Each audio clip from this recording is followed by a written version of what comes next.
ఆంధ్ర తెలంగాణలో తక్కువ ఫీజులతో high quality results ఇస్తున్న ఏకైక సంస్థ తిరుమల్ ఐఏఎస్ ఇన్స్టిట్యూట్. ఏ తల్లి చెయ్యలేని చెయ్యకూడని పని ఓ తల్లి చేసింది. అనుక్షణం కంటికి రెప్పలా చూసుకున్నావు. ప్రాణమిచ్చిన నువ్వే ఇప్పుడు మా ప్రాణాలు తీసావు. మాపై ఎందుకమ్మా నీకు అంత కోపం? అమ్మా 9 మాసాలు మోసి కన్నావు, లాలిస్తూ పాలిస్తూ బుజ్జగిస్తూ అనుక్షణం కంటికి రెప్పలా చూసుకున్నావు. లాలిపాట పాడి నిద్రపుచ్చావు. నీ అనుబంధం, అనురాగం, నువ్వు నాపై చూపిన ప్రేమ గురించి ఎంత చెప్పినా తక్కువే.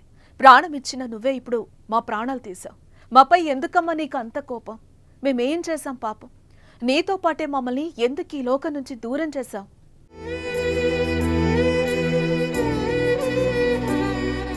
విజయవాడలో స్క్రూ బ్రిడ్జ్ వద్ద వాగులో తల్లి తోసేసిన ఇద్దరి ముక్కుపచ్చలారని పిల్లల ఆత్మక్షోభ ఇది.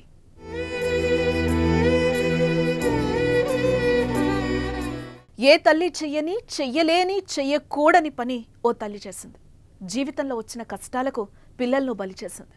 తాను చనిపోవడమే కాదు, నెలలు నిండిన పసి ప్రాణాలను తీసింది. సృష్టిలో అమ్మను మించిన దైవం లేదు. ఆ తల్లి పంచిన ప్రేమకు మించి ఎవరూ ప్రేమను పంచలేరు. కనేం చేస్తాం? ఈ తల్లికి వచ్చిన కష్టానికి, కుటుంబ కలహాలకు ఆ పిల్లలు బలయ్యారు. ఈ హృదయ విదారకర ఘటన ఇప్పుడు ప్రతి ఒక్కరిని కన్నీరు పెట్టిస్తోంది.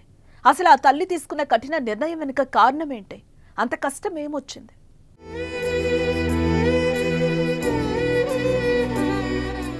పిల్లలతో పాటు ఆ మహిళ ఆత్మహత్య చేసుకోవడానికి కారణం కుటుంబ కలహాలు. గుంటూరులోని శారదా కాలనీలో ఉంటున్న తిరుపతిరావు, సుధారాణి దంపతులకు 4 ఏళ్ల కింద వివాహం జరిగింది. వీరికి అనుబంధానికి గుర్తుగా 2 కుమార్తెలున్నారు. జాస్వి వయసు 18 నెలలు కాగా, బ్లెస్సీ వయసు 4 నెలలు. పిల్లలంటే సుధారాణికి ప్రాణం, సర్వస్వం వారే. బంగారం లాంటి పిల్లలతో ఎంతో సంతోషంగా సాగాల్సిన ఆమె జీవితంలో ఒక్కసారిగా కల్లోలం ఏర్పడింది. భర్తతో విభేదాలు మొదలయ్యాయి. అవి పెరిగి పెరిగి జీవితంపై విరక్తి చెందేలా చేశాయి.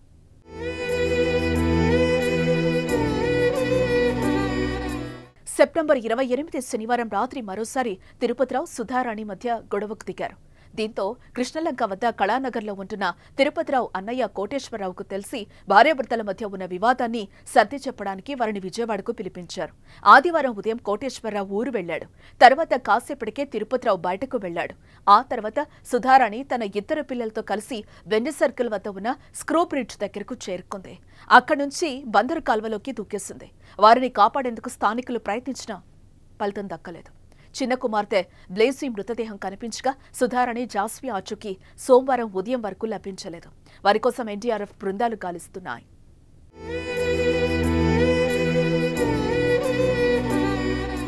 తల్లిదండ్రులకు చిన్న మనవి. మీ విభేదాలకు ఏ పాపం తెలియని చిన్నపిల్లలను దయచేసి బలి చేయకండి. ప్రాణం తీసుకోవటం, కనిపించిన పిల్లల ప్రాణాలు తీయటం ఎంతమాత్రం కరెక్టు కాదు. జీవితం, పరిస్థితులు ఎప్పుడూ ఒకలా ఉండవు. ఈరోజు సమస్య రేపటికి మాయమవ్వచ్చు. దయచేసి భార్యాభర్తలు ఆలోచించండి. మీరే వారిని ఈ లోకంలోకి తెచ్చారు. మరి మీరు చేసే తప్పులకు వారిని బలి చేయడం ఎంతవరకు కరెక్ట్?